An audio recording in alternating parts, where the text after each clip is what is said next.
My name is Professor Eric Bubar. I teach physics, physical science, and astronomy at Marymount. And in my research lab, we make 3D printed prosthetics for people that need them. The group I work with is actually called Enable the Future.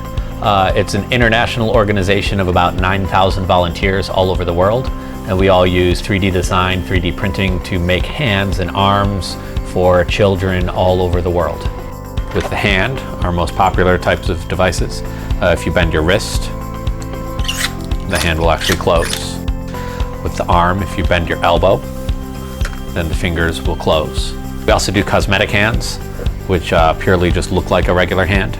And then we're working on electronic designs.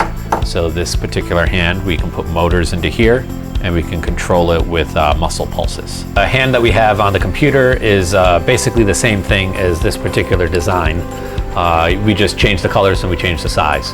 And that's typically what we do, whatever color and size is needed by the recipient. And then we send it over to the printer.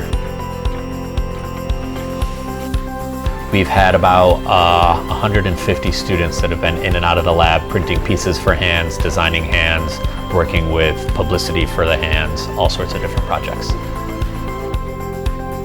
We've made about 50 hands to send off to them. We'll be sending those off probably at the end of the semester. We've worked with individual representatives, individual people. We've made about 4 hands and I believe like 4 arms for people.